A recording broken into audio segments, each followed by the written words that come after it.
TR's just done a whole album about his wife. Yeah. You know, is that true? You've heard my music, man. So much of it is inspired by her. Right. I heard a good quote when I first started in this career, and I think it was probably my dad, and he said, just write about what you know about. You know, I kind of took that literally, and I feel like I usually, when I sit down to write a song, I try to write as detailed about my life as humanly possible. Mm-hmm. And when I started writing for this record, man, I kind of wanted to write more love songs that made you want to dance too. Or just a little bit more up tempo, because I feel like when I sit down with a guitar just by myself, I'm writing a ballad. Don't we all? Don't we all? You know. And so thank God. Don't catch us in a room by that's ourselves. Right. I know it's going to be dark. That's right. So thank God for co-writers that kind of understand the vision and kind of have the brain capacity to be able to take it up 20 BPM and try to figure out a way to make it, you know, kind of a bop. But yeah, man, I looked at my wife and played her the first couple songs, and she was like, "Dang, these are the most fun love songs that you've written." Cool.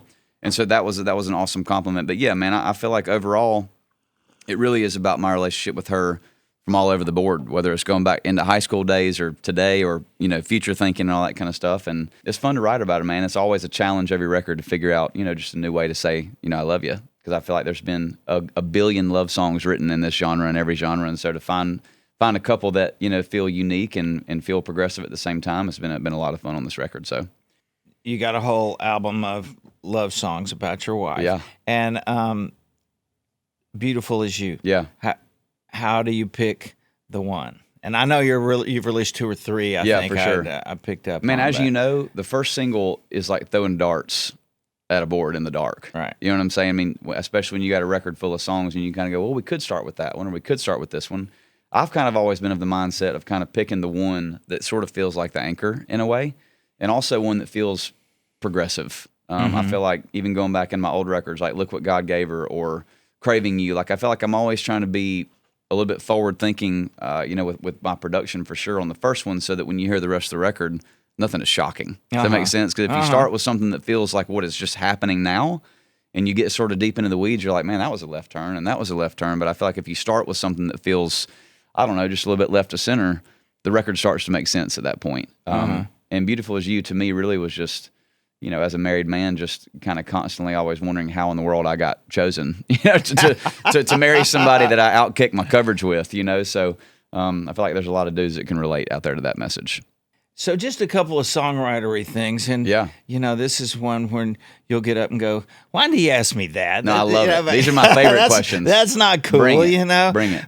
Gone Country. So you know, Alan obviously, for sure, had a song that Bob McDill wrote. Yeah, that no was, doubt. You know, a classic. Yeah. So when you go to write that song, so you have heard that title. Oh, 100%. But it's like, how do you get past that when you're writing? Man, I just felt like the story had to be just different enough. It's a cool song, by the way. I really liked it. I couldn't wait to hear it go. Yeah, okay, what'd they do? The idea of that stemmed from me being at B&A at the airport and walking down the airport, just kind of noticing. And, you know, you meet people along the way and you're like, where are y'all from? And they're like, oh, we're from Washington State, or we're from Boston, or we're from Nebraska, whatever. And they're all, you know, rocking their different football teams and baseball teams and stuff. And I was like, well, what are y'all going to, they were asking me for recommendations of what to do in Nashville. And I was like, well, what do y'all already got planned? And they're like, well, we're going to go to Boot Barn first. You know, we're going to get some boots for me and the girls. And then we're going to go get a cowboy hat. And then we're going to go visit every country music bar on Broadway. And I was like, well, it sounds like you got it planned out. And you kind of, I mean, obviously, you know, country music in Nashville has always been a thing. But globally, it ain't always been a thing. And I feel like in the last couple of years, man, it's just country music and the lifestyle and the culture of just Western music has sort of just taken this life in the UK, in Australia, in Canada, all over the place. And so I kind of formed this, you know, this fiction story of this girl coming in from the city to some old honky tonk and meeting this cowboy at this bar, and she falls in love not only with him but with his accent and his lifestyle and the things he likes to do on the weekends. And so it's kind of just this play on, you know, how country is sort of taken over the world. And be like, man, once you get this much of a dose of it, you kind of never want to go back to the old way of life. You know what I'm saying? And so the thought 100% crossed my mind of like, oh Lord, how are we gonna do this? You know, with Alan having a song that is this massive. But yeah, we just try to write a different story, you know. And it doesn't hurt that it slaps too. So you know, that one's been so much fun to play live and yeah, man. And that's my favorite thing. I mean, since I first got to town, I just love writing. adventure stories that are That's right. just spinning, just writing your little 3-minute novels That's are right. always been my favorite thing For sure. to do. So I mean, that's a good writing job a at song that. is a miracle. It really is. Yeah. Walking into a room, most of the time in my life, have no one having any good ideas, and then all of a sudden you have a 20-minute conversation about life, and you're like, we should write, like you just said, we should write that. We should write that. And the fact that you can come up with something out of thin air, and 6 months later the world knows all the words, it's genuine. It's a miracle. It really is. The best part of the miracle is if you can't write a song, hopefully you're with some of the most interesting or your oldest friends. That's right. And you get to that, hey, we need to do lunch sometime. No, we need to try and write a song. Yeah, that's right. Is what we do. And I can just, we both have 100 instances where we didn't write a song, but we had a great day catching up with our buddies. That's right. And I love that part of it. Take Me to Church, if I got the title right. Church, yeah. Yeah. Was that your idea to... I want to do something about Eric because that was a real thing with us, or you talked to your wife about that, or how'd you get started on it? And then is it cumbersome trying to put drop name titles in and all that stuff to still make a great song out of it, which for sure. It's neat. That song for me, when I was 16 years old, I remember when Carolina and These Boots and Chief all sort of came out, 1, 2, 3. That was the only CD really that lived in my truck, in 2006, 2007, and 2008. And so in many ways, I would say me and my wife really bonded over those first 3 Eric Church albums. I mean, I remember traveling to Birmingham, to Chattanooga, all over the place to see him before anybody really knew who he was. Cool. When he was kind of just, doing pop-up shows in Nashville Acoustic, I'd go to the writers' rounds with him and Casey Beathard and all that kind of stuff. Yeah. And so this song, the chorus was written and it was sent to me, and I was like, dude, that's my story to a T. I fell in love with a girl listening to this music. You know what I'm saying? And the interesting part about that song is, trying to find song titles that were not too deep cut for people to not understand, but also trying to pick some of the hits in there too. So, I mean, he was honestly, man, one of the biggest reasons I ever wanted to write songs in the first place. I mean, yes, my dad was the reason I wanted to sing and write, but when I started hearing Eric Church come out with songs, I was like, I want to write like this dude, And so... Noble ambition. Yeah. And so I remember playing it for, my producer for the first time, who grew up in California and did not grow up listening to Eric Church. And I played him the song and I said, did you get all the references? And he was like, what references?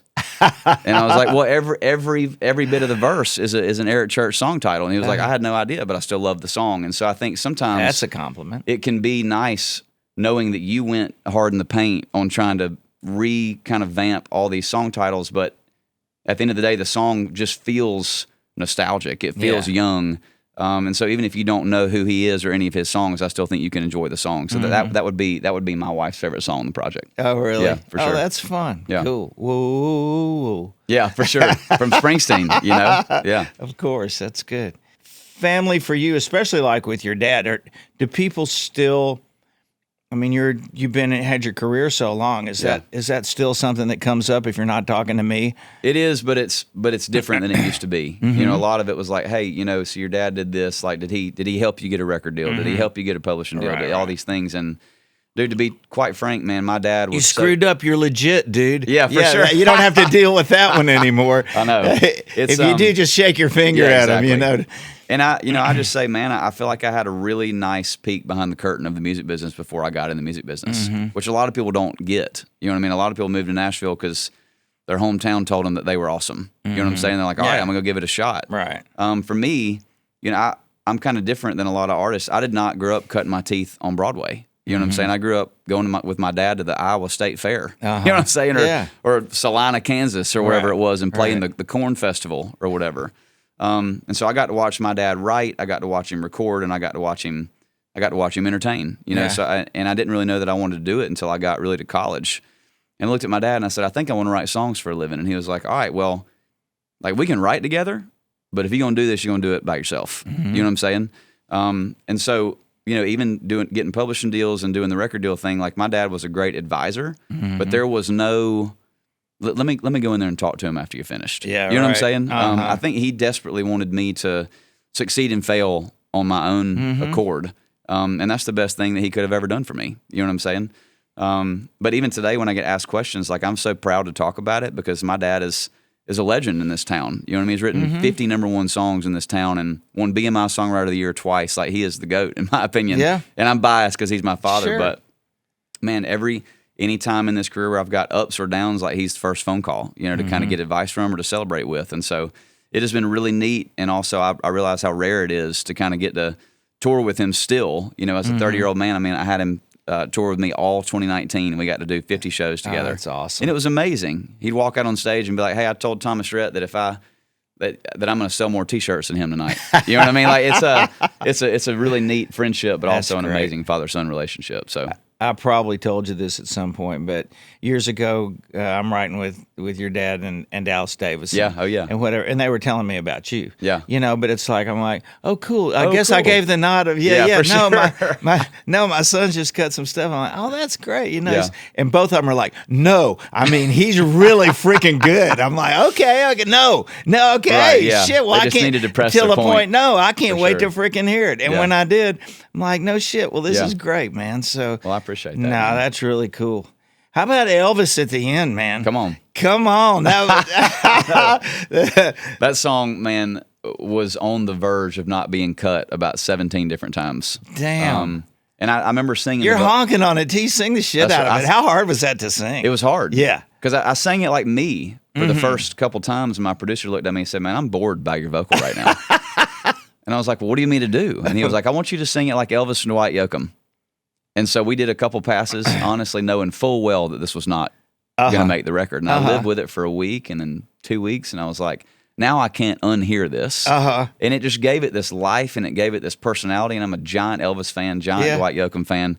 I can't wear the jeans that Dwight wears. They're too tight for me. But it was fun to, I don't know, kind of dive into a different character, you know, for that song, and recorded it, you know, real honky tonk and kind of some rockabilly influence in there, and it was a blast. It's fun as all get Thank you. out, man. I love that. Thank one. you. Really fun.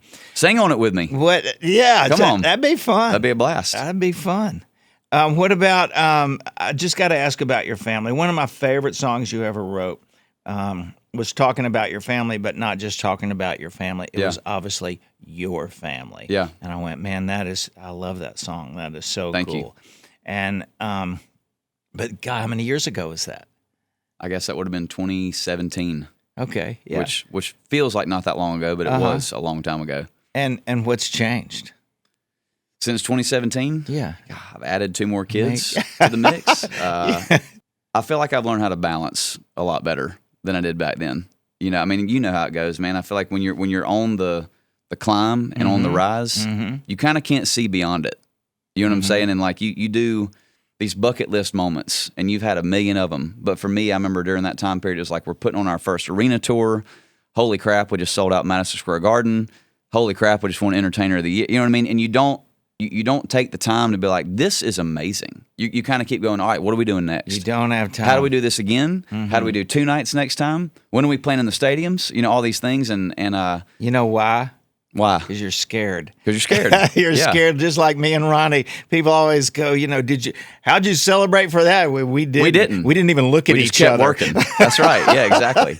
And you know, I feel like that would be my main bit of advice for young artists that are, you know, popping off because of, you know, TikTok or whatever it is, and all of a sudden going from playing in 9 people at your hometown bar to opening for a stadium act, and it's a big shift. And if you're not careful, you'll wake up one day when you're, you know, my age and be like, do I remember any of that, or do I just see the photos? Yeah. You know what I'm saying? And so I mean, COVID did a number on me as it did everybody else, but you know, I think COVID forced me to really slow down and like learn how to cherish moments a little bit better. And so I think with 4 kids and a career, the balance is really hard. But I think it's really all about, you know, making sure that you're giving 100% when you are with your kids and giving 100% when you're at work, you know, and so I would say that's the biggest shift in my life. Besides adding 2 children to the mix, having a total of 4, life is always going to be crazy, but I think I've just learned how to embrace the chaos. What about travel? I mean, they running with you at all? You throw them on the bus and they used to, and they'll come out every once in a while in the summertime. But I mean, school has taken over our lives. We have only done festivals this summer, so every time we pull up to a festival, my kids are like, what prizes are we going to win today? My wife's like, we ain't getting no more stuffed animals on this bus. So, but it's always a blast having them out because especially my oldest two, I feel like they finally understand what I do for a living. It's always just kind of been like, why does Dad leave all the time? And now it's like, okay, I get why. I get what he's doing now. Yeah. And they've become a part of it and started to love it and started singing themselves. And it's cool to watch your kids love what you do for a living. Yeah. You know what I'm saying? It's fun. Carl Smith was a friend of mine, and I did his eulogy at his funeral. Yeah. And his son got up and talked and said that he kept his business being music and his family so separated. That he said, and Carl had a plane. Yeah, he was back in the day. He was a high roller. You know? Yeah. And anyway, he said we always thought he worked at the airport. That's right. He didn't even have a guitar in the house. Yeah. His son said, which was amazing. Man, I envy that. I don't know how to separate it that well. Nah, me either. I think we do the best we can. Try to. Yeah, we do pretty good. Yeah. Thanks for coming. Thank you, sir. All Always right. a pleasure. Enjoyed catching up. Yeah, likewise, Good to see you, and good luck with everything this album. Thank you very much. Really freaking cool. I appreciate it. Good job. Good Thank work. You, man. All right. We'll see you. Thank you, sir.